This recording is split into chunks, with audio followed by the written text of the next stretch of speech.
رح نحكي عن الستايل واللوكس والكريزنس اللي عندك. سعد المجرد بيتميز بستايل خاص فيه، وأكثر شيء بيعتمدوا بإطلالاته سواء على المسرح أو بالمقابلات نظارات ملونة أو فانكي، ربطة عنق بابيون، أكسسوارات بالإيد وسلاسل طويلة، ومؤخراً القبعة. القبعة اللي أنت لابسها شو بتخبي تحتها يعني؟ بخبي تحتها شعري. غير الشعر. شو بتطبخ للناس؟ احنا في مرحلة الطبخ، شيء موضوع جديد وفيه موسيقى جديدة وكليب فكرة ثانية بعيدة عن المعلم. وبنص الحديث الذبابة ما كانت تترك سعد لحاله، فقررنا نكمل الكلام مكان تاني. أنت اللي جايبنا على البحر. طيب شو نتمشى شوي على البحر ونكمل؟ Let's go. Let's go.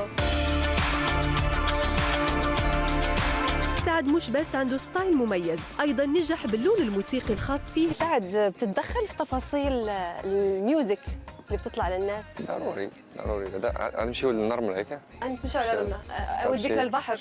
نمشي بالطرون. شنو الحيدو؟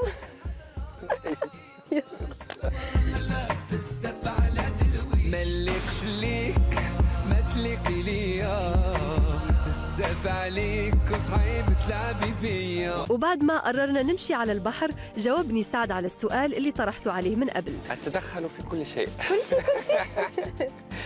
كل شيء، في اللحن، في الكلمة، في التوزيع. طيب هل بيتدخل أيضاً باللوكات اللي في الفيديو كليبس، وآخرها الستايل الغريب في أغنية المعلم؟ شكون اللي كيشرف على هذا الشيء؟ الستايل اللي بتطلع فيه. ممكن أنا جاني انسبايرد من واحد ماشي في الطريق، مش ضروري يكون فنان ولا مشهور، وناخذ منه ان ستيل أو ناخذ منه الحاجة اللي عجبتني، وأنا كنلاحظ بزاف.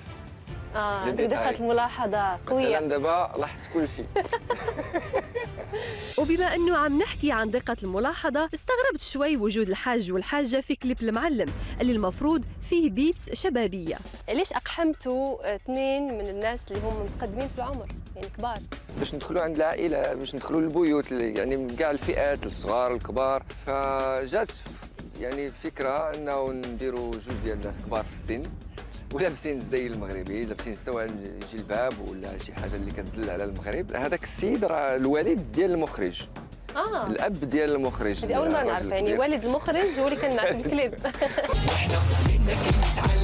ما تعبتكم الحجه؟ يعني حسيناها تفاعلت مع البيت تبع الاغنيه. الحجه كانت ناشطه مزيان، خدمنا لها الموسيقى، حطينا موسيقى بصوت عالي وحست هي بالبيت بدات كترقص لوحدها وكتقول اشياء.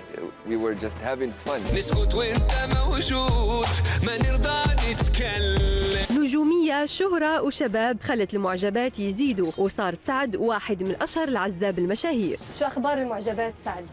لا بأس بيزيدوا؟ الحمد لله. كم وحدة خاطبتك لهلا؟ No comments.